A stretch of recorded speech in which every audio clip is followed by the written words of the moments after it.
زمونږ د دې موجوده امپیا دپاره ډېره زیاته د افسوس او د نااهلۍ خبره ده چې تا د نن نه 3 میاشتې مخکې ټرانسفرمرې په لکونو روپو اخیستي دي او د هغې 2 میاشتې شوي هغه خرابې پرتې دي. معمولي چې کوم دی واړه دکانداران چې څوک پی خرڅوي، څوک چې کوم دی چولې خرڅوي او څوک چې کوم دی معمولي روزګارونه دي هغه 20 او 15 هزار روپۍ جرمانه شوي دي.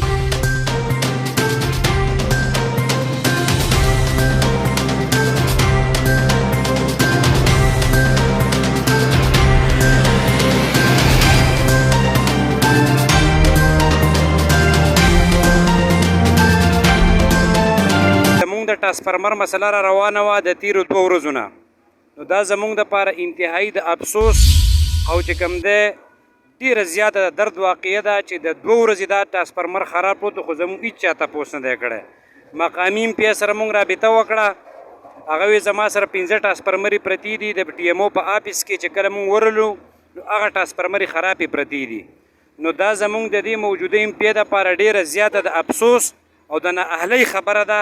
چې تا د نن نه 3 میاشتې مخکې ټرانسفرمرې په لکونو روپو اخیستي دي او د هغې 2 میاشتې شوي هغه خرابې پرتې دي. نو مونږ په دې موقع باندې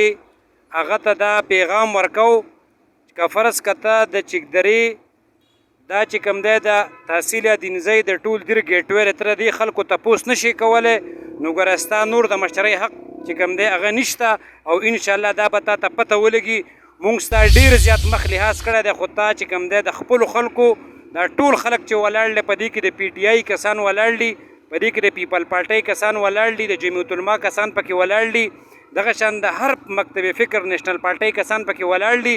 خو تا چې کوم دی تپوس ونه کړو او مونږ از خود چې کوم دی پیسې راجمع کړې، دا پیسې د میډیا ته وښایه، دا پیسې مونږ اپنی مدعات کې تحت راجمع کړې، دا پیسې دي دا به اوس مونږ چې کوم دی د پنجابیانو ته حواله کوو. دا زمونږ د مقامي انتظامیې دپاره او زمونږ چې کوم دی د موجوده امپیا دپاره د شرم او د افسوس مقام دی. بله خبره زه دا کول غواړم ستاسو په وساطت باندې چې نن فوډ والا راغلی دي او دا غریبانان کسان ولاړ دي، دا یې 10,000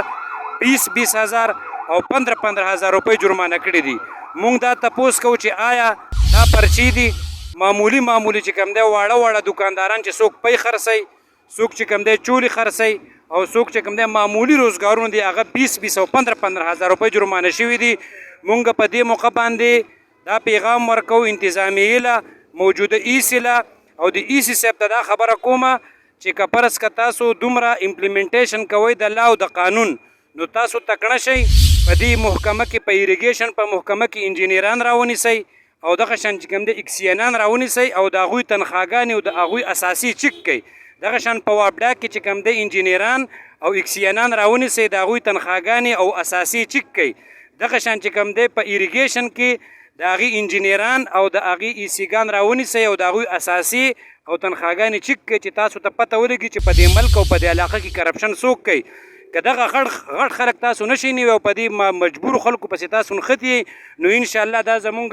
د کیمرې په وساطت دا صرف د ذمهداران ولاړ دي، د تاجرانو مشران، په دې کې عام کسان نشته. او انشاءالله دا زمونږ پیغام دی چې 2 ورځې بعد به مونږ چې کوم دی یو زبردست تحریک شروع کوو د دې موجوده امپیا خلاف او د دې موجوده انتظامیې خلاف. دا یو څو خبرې چې ما تاسو ته وکړې، ډېره زیاته مهرباني، الله هم خوشحاله کړه.